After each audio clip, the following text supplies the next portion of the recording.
Hello and welcome to another episode of Out the Box. Sam Dalling here. I'm sat in the box, in fact, which is slightly ironic, although maybe it's not ironic. I never know the definition. I'm alongside Charlie Taylor. I've got Harry Everett, Stephen Lamb, your commentary quartet for the day, and we have just finished watching the first day of Somerset's County Championship clash with Hampshire, and a mixed day. Somerset batting first. Tom Abel deciding that is what he wanted to do. Didn't look great at 80 for 5.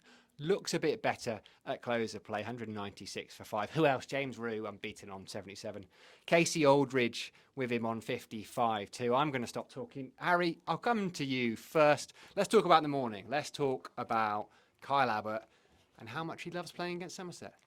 Yes, he's a nightmare, isn't he, for Somerset fans? We talked about it enough on commentary, how we need the Jaws music played over the...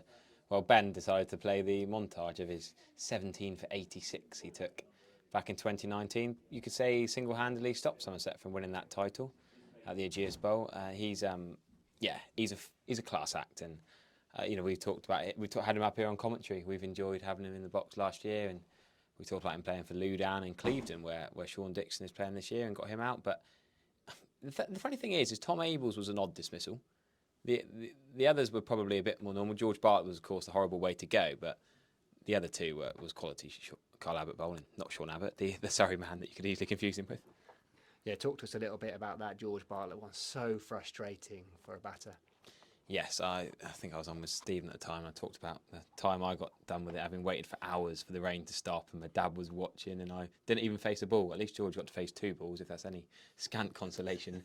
But it's a horror. I was actually chatting to a PE teaching colleague at Blundell's, actually, at lunchtime, and he was trying to criticise it, saying, when you're in that situation, you shouldn't be backing up. Now, we could open a can of worms here. We could have a big discussion about this. He was saying, of course you should back up, but when you're, 36 for 2, should you not back up because you're just trying to stay there and don't even risk that dismissal? I think if the ball's reached the batsman and he's played a shot, it's perfectly reasonable to be backing up. I wouldn't blame George Bartlett at all for that dismissal. It's just pure misfortune. It was a cracking straight drive, wasn't it? It was. If he hadn't got a finger or a hand to it, Kyle Abbott, it would probably have gone straight for a boundary. He just makes things happen against Somerset. 57 red ball wickets against them, 58 dismissals with that run out. Like, it just all goes his way. But from 80 for 5, perilous position. Charlie, you've not watched a lot of County Championship cricket this summer live. You've been watching the live stream, of course, religiously. But you haven't had the beauty, the joy of watching James Rue make runs in person many times. But you enjoyed it today. Yeah, I've probably watched a bit too much of the live stream, when I'm supposed to be employed for other, means, keeping an eye on it. And he is so good. And I've seen a few of his innings here, and I've caught days of it, perhaps where he's been finishing off an innings in the morning or starting off later on. But to watch these 77 unbeaten runs today has just been a joy. When he came in at 41 for 4, because he was coming in at 6, so it was 41 for 4 when he arrived. And he just was calm straight away. He knew what his job was. He had to hang around, and he did for a long time. It was started off slow. He was joined by Casey Aldridge, and we know that they have batted together a lot actually this season. And Aldridge himself, I'm sure we'll come on and talk about him. But the way Rue just started to go through the gears a little bit, and we're not talking about taking risks, we're just using the bad balls. Hampshire got a little bit ragged in there. Fuller was not exactly putting the ball in the perfect area, was giving a bit of width, giving a bit of dropping it a little bit short, giving those opportunities to Rue. But when he plays a shot, it's just so good to watch. And I just think at the age that he is, in fact, he's got 4 centuries already this county championship season. He's now, with these 77, gone ahead of Tom Westley, and so is currently the Division 1 top scorer across all the counties. It just shows what a talent it is, and it's technique and skill, but it's also mentality. And in every single possible innings that he's needed to show that, he's got it right every time, and I think that's something incredibly special. Yeah, I felt composed and unflustered were 2 adjectives that could be applied to James Rue today. Charlie mentioned the situation when he came in. He batted like he could have been 10 years older. He looked an experienced batter. And Somerset hugely indebted to him yet again.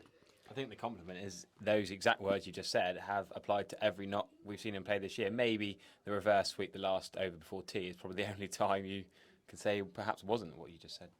Well, it's interesting, isn't it? Because there's kind of a few of us feel it too. Like from the outside, you almost go, "Oh, Somerset's batting's been a little bit off at times this season." But actually, they've scored more runs now, I think, than anyone in the county championship. They've got something like the second most number of batting bonus points.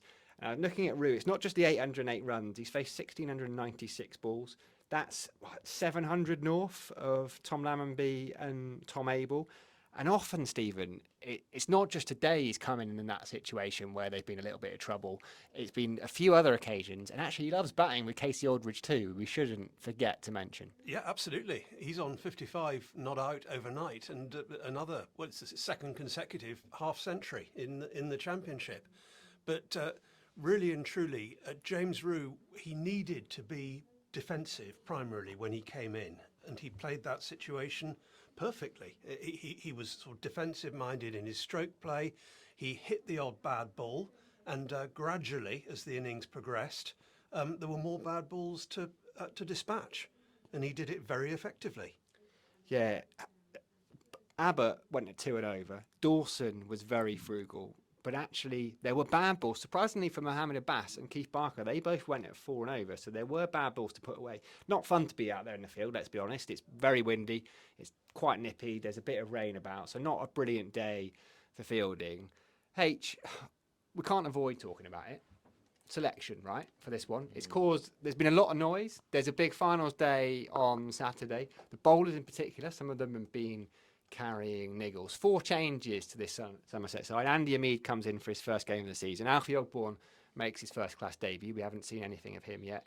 Jack Brooks came in. There's one other change, I've forgotten it off the top of my head. Don Best, of course. Let's talk about Don Best as well. But we'll talk about him in a minute. Yeah. But let's talk about selection. Where do you sit on it? I think it's totally understandable. Somerset probably aren't going to win the county championship. That Notts victory sounds cocky and confident to say in July, but it doesn't officially. But I feel like I'm confident that Somerset will stay up. I know that Northants and Middlesex and Kent, I think, will finish below Somerset. Yes, they could lose every game, and that might not happen. But I feel like Somerset have pretty much done enough. So Overton and Henry have had injuries. Craig Overton changed his spikes after 4 overs on Friday night in the T20. We know he's got this tendonitis issue. Don't risk him for Saturday. He's massive. Henry, of course, I've said. Lewis Gregory has had all sorts of injuries. I know he's not played because he's become a father as well, but I think it was sensible and totally understandable. And Alfie Ogborn made sense. He's the only other bowler contracted by Somerset, and he's a left armour to make footholds outside the right-handers off stump. Lots of right-handers in this Hampshire side that Don Bess and Shoaib Bashir can exploit that rough outside the off stump. And I know he's been expensive in the twos lately, but you've got to give him a game in this situation. And I mean, Casey Aldridge and James Rue have done superbly. That they were going to be playing anyway. Yeah, my worry is your point about the staying up issue and what we've seen here. This is a great partnership, but at 80 for 5, Somerset were in a position where they look like they would quite possibly go on to lose to a very strong Hampshire side. They've got really good batting and bowling. Hampshire are going to be. They're not quite challenging because Surrey have been so strong this year so far, but they're up there towards the top of the table.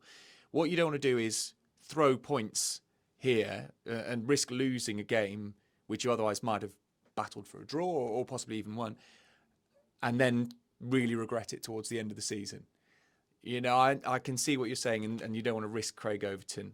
I can understand that. Matt Henry, we need to know more details about how much he's allowed to play, whether there's any caveat there from New Zealand, or if he's perhaps carrying any sort of niggle or injury and they're desperate to keep him. But I would want to have seen one of those two playing just to give you a strike bowler at the top. I think Ogborn is a risk. Great to get him in, good to get him some overs probably under his belt, but he's not going to have that control that you get from Overton and Henry. And if Hampshire get on top of you and you lose here, and suddenly in the back end of September, you're thinking, if we'd had 2 or 3 more points from this game, had we played Matt Henry or whatever, I just worry that you'll come to regret it later on.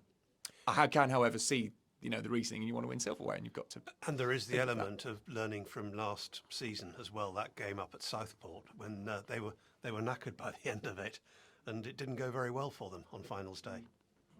Yeah, they were cooked. I'm all for it. I know it's controversial, and I know there's people saying, "Oh, they're not prioritising county championship cricket," but what they've said is they're prioritising winning the county championship, and they aren't going to win the county championship this year, right? Like you can put as many pairs of Somerset tinted spectacles as you like on. They aren't going to win the county championship, and they shouldn't. And I'm with Harry as well. Like, don't mean to sound arrogant about it, but they shouldn't get relegated because they got 4 or 5 games after this where they can pick up the points. And you have to look at risk reward. And Lewis Gregory said there's a trophy on the line, and all those disappointments we had. Yes, they won the One Day Cup in 2019. Number of finals days we've been to, and not won the tournament. And this year, when you've won 13 out of 15 games and you are the favourites, I think even if they don't go on and win Saturday, it's the right call, because what they've done is given themselves every chance of being as fit as possible. Like Craig Overton, he bowls 4 overs up top because he's brilliant at it. It's a strategy, but also it's helpful when you've got tendinitis. Actually, what he doesn't need to be doing is coming back, and he's going to have to do it. If they get to a final, he's going to have to do it twice. So I am very much all for this strategy. Yes, I know some people won't like it, but I tell you what, if they win a trophy on Saturday, then none of it will matter. And even if they don't, I'm happy. I'm with Harry as well on the gut feeling. And I think that there are some teams that have got an awful lot to do to stay up, and Northants in particular, but Kent and Middlesex as well. I think Somerset, well, they're not completely safe, obviously, but they're close to it. Right, well, we'll wrap up shortly. But very quickly, finally, Stephen, quick word on Don Best. Lovely to see him back in a Somerset shirt. Tremendous, in his old position of number 8 as well, where he made useful contributions in years gone by. So it'll be good to know that he's due in next. Well, fantastic. And I think he and Shoaib Bashir may well have useful contributions to make in this game as it progresses. We'll find out. We're going to leave you now on Out the Box. Hopefully we get slightly better weather tomorrow, get the full, or at least as close to the 96 overs in as possible, and Casey Aldridge and James Rue can bat on in the morning and put Somerset into a strong position.